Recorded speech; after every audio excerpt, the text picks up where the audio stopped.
પાવી જેતપુર તાલુકામાં 12 પીએચસી ખાતે X-ray camp અને ટીબી કોમ્યુનિટી મીટિંગ વડાપ્રધાન ટીબી મુક્ત ભારત સરકાર તરફથી 2025માં ટીબી નાબૂદી 100 ડે સર્વે અભિયાન શરૂ કરવામાં આવેલ છે, જે અંતર્ગત એનટીઈપી વિભાગ છોટાઉદેપુર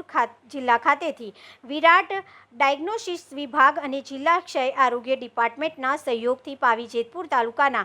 12 પીએચસી ખાતે આરોગ્ય નિદાન કેમ્પ અને ટીબી સ્ક્રીનિંગ કેમ્પ રાખવામાં આવ્યો હતો, જે સંદર્ભે 12 પીએચસીના ગામના અને આજુબાજુના વિસ્તારના ટીબી શંકાસ્પદ દર્દીઓએ લાભ લીધો હતો, જેમાં ઉપસ્થિત નિદાન ટીમ, આરોગ્યની ટીમ અને જેમાં TB supervisor Vinodbhai Vankar, medical officer doctor Devraj Thakur, MPHS Ashwinbhai Variya, CHO LT, MPHW, FHW, ASHA worker બહેનો તેમજ 12 પીએચસી આરોગ્યની ટીમનું યોગદાન રહ્યું હતું। આ કેમ્પ દરમિયાન વિવિધ પ્રકારની સેવાઓ આપવામાં આવી હતી, જેમાં મોટી સંખ્યામાં દર્દીઓ સેવા લીધી હતી, જેમ કે ટીબી શંકાસ્પદ દર્દીના એક્સ-રે પાડવામાં આવ્યા અને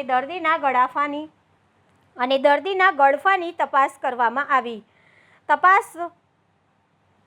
આવી હતી અને આ કેમ્પમાં ઉપસ્થિત રહેલા દર્દીઓને સુપરવાઇઝર વિનોદભાઈ વણકર દ્વારા કોમ્યુનિટી મીટિંગનું આયોજન કરી ટીબી રોગ વિશેની માહિતી પૂરી પાડવામાં આવી હતી, જેવી કે ટીબીના લક્ષણો જેવા કે ખાંસી આવી, ભૂખ ન લાગવી, વજન ઘટી જવું, છાતીમાં દુખાવો થવો, સાંજના સમયે ઝીણો તાવ આવવો, ગળફામાં લોહી પડવું,